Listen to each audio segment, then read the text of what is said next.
Hi there, my name's Aaron Short and welcome to my YouTube channel. And today I'm going to talk about the sometimes controversial subject of solid state versus tube amps. So for the longest time I was dialing in the digital modelers to sound how I wanted them to.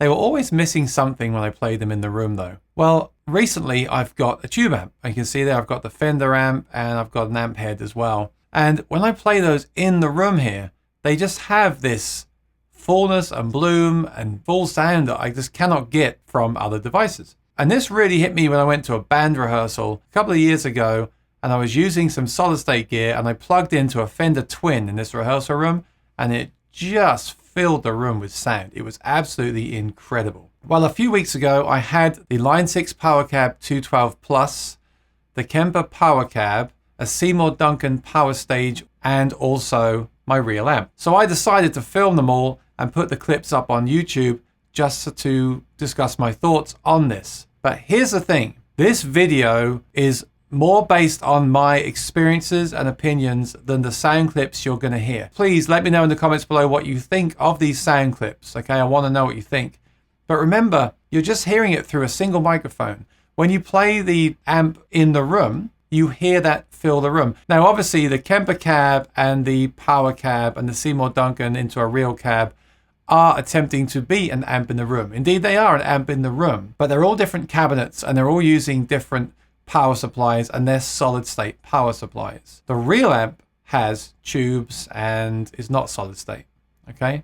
So first of all, let's play these clips. And then when we come back, I'll let you know what I think of the sounds and also if you should buy these products. I'll put an affiliate link below to all the products. And finally, my closing thoughts on this ongoing kind of discussion online. So take a listen to this. Here we go.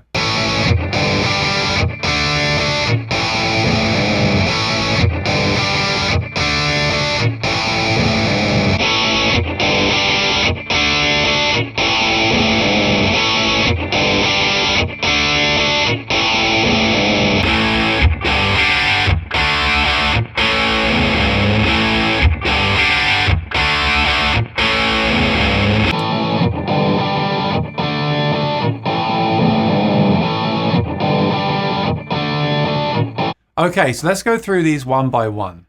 First of all, you heard the Kemper Cab.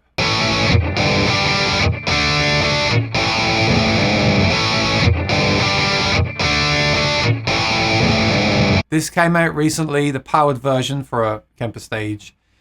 And the thing about it is it's small and light. And I think that's great. I think if you're a Kemper user and you want to see and hear a cab on stage, then light and small is great. Because what's the point of going digital for convenience and to save weight and have flexibility if you've then got to carry around a huge heavy amp? In that case, it may be better off just to use a regular amp, right? That's my thoughts anyway. So with this Kemper Cab, it just felt a bit small and the sound was a bit distant. Now, like I said, it's a 12-inch speaker and the cab is small. I believe the cabinet has a lot to do with this, so the small cabinet might be making a smaller sound, but the sound was also quite distant. I was running the V30 speaker emulation, so the Kemper was going straight into that, running a loop into that with the V30 speaker emulation. And I think it's good.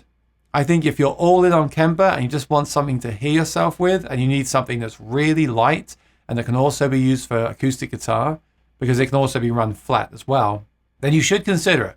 It's a good product, but I didn't like it enough to decide to move to that. And I really wanted to use a Kemper stage and that power cabinet, but it didn't quite give me the sense of sound and filling the room that my tube amp and 1x12 Mesa Cab gave me.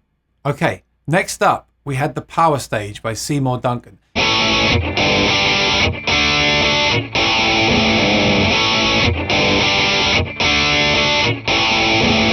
Now, a lot of musicians online use these. A lot of people in the forums are always talking about it. I think it sounded really good in the video. Very simple to use, very small. I had it plugged into the same Mesa Cab. So you're hearing the same thing. Kemper going into that and then that going into the Mesa Cab. So you're hearing the same tone. I think I prefer it. But once again, in the room, I know you got to trust me on this. In the room, it didn't sound as good. Does it sound better than playing through a PA or something like that? For me, yes. Again, it's a great option, but there's something about the solid state amp that is not giving me that blooming full 3D sound that I get from a tube amp. All right. Now the third one was the real amp.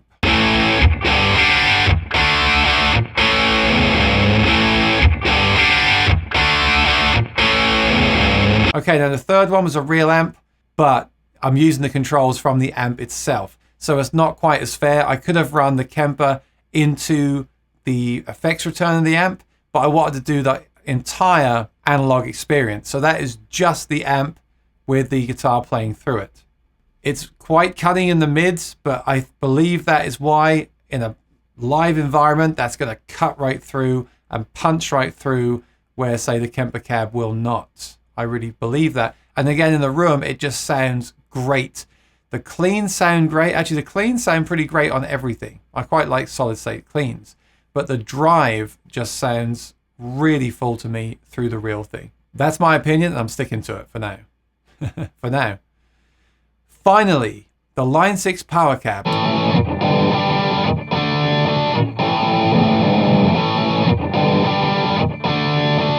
Now, I reviewed the 1x12 Power Cab before, and I quite liked it in my video. I don't have it anymore. I wish I did for reference. But I used it in IR mode, I used it in cab emulation mode, and I quite liked it. Now, I didn't have a real amp back then to compare it to, so I'm pretty sure I'd come to the same conclusion. But this 212 Power Cab has kind of baffled me. Here's the thing, it's very big and heavy, and it's not cheap. So in that respect, if you only use a couple of tones, are you not better off just getting a combo amp and a few pedals in the first place? But that sound on my video is really, really muffled. And this was my experience. And actually, this is why I didn't review that thing. When I first got it, the cleans and the convenience of the one cable from the Helix to the amp, because I don't like using 4-cable method. I find it kind of annoying to plug all those cables in. We're quite messy too. But the convenience and the sound of the clean stuff was off the charts. I was freaking out. I was like, this is it. Because look, I don't want to change tubes. I don't want to be on here saying, oh, I love tube amps. I don't want to be saying that real is better and all this stuff. I want to have a convenient rig that's light and sounds great. But the heavier tones through the Power Cab just sounded really like nasal and dull. And take a listen to that again with headphones on. This is in 4K, so play it back in 4K. But the Power Cab just did not sound good, especially on the heavy stuff. And that was the Vintage 30 mode, which is quite a mid-rangey speaker. I did try the other emulations as well. I had the same experience. The only way I could get even close to what I wanted was to add a ton of EQ and treble on the amp model and add EQ blocks as well. And then it still didn't sound like the amp, but it sounded brighter. But I don't understand why the amp model into a speaker model with basic settings doesn't just sound like the actual amp. That kind of baffled me, and I wasn't impressed at all. The only reason I would recommend that, the Power Cab 212 Plus, is if you use a Helix and you're in a band where you want to change amp models every single song. You've got to be digital. You've got to play acoustic through it at times. You might have to sing through it. Okay, it was a cool device. Like the flexibility and everything was great, but I don't understand. I mean, you heard the Kemper through the Seymour Duncan into the real cab, and you heard the Kemper into the Power Cab, and they sound nothing alike. So I was disappointed with that.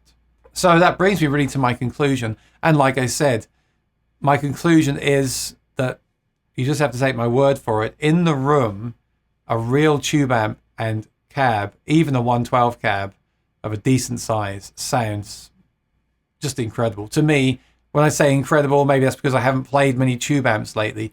I'm really making this video for people that are on the fence, maybe new to guitar, trying to decide which route to go. Do I get an amp and a few pedals? Do I get a Kemper and a Power Cab? That's why I made this video, just to give my input. I see a lot of videos on YouTube where people are playing and demoing speakers, like I have done as well, where they sound the same, because indeed they do. Like my Kemper plugged in direct sounded better than my real amp plugged in until I really tweaked my amp, because the Kemper is giving you those profiles that are already dialed in. That's why people love the Kemper, I think. But I could get the amp there as well. But for direct, yeah, this digital stuff is great. You can't really tell the difference between an IR and a mic. It's pretty subtle. Well, it's much more subtle than the amp in the room. So if you're thinking about this, just go out, try a real amp. Book a rehearsal studio. Try a real amp. Take your guitar, turn that thing up, play through it, and then play through something solid state, and just let that be your guide. Of course, there's other factors involved as well, like size, weight, convenience, the rig you're using. I totally get that.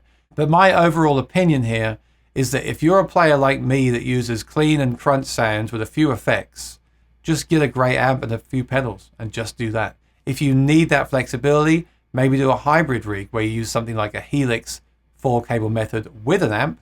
And if you really like the sound of the solid state stuff once you've tried it, then great.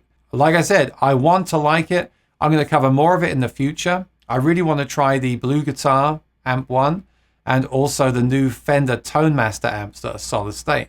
If I can find something that's lighter and solid state and easier to maintain, I'm totally going to use it. But so far I have not, and I want to share this with you. If you like this content, please subscribe and ring the bell, and let me know what you think. This is all just my opinion. Constructive criticism and opinions are really appreciated in the comments below. I'd love to hear what you think, but I hope this video is useful and helpful to people that are looking for the real amp versus solid state right now that don't have the ability to try them in the room. Remember, in the room is the most important thing here. All right, thanks for watching. Take care and be well. I'll see you next time. Bye-bye.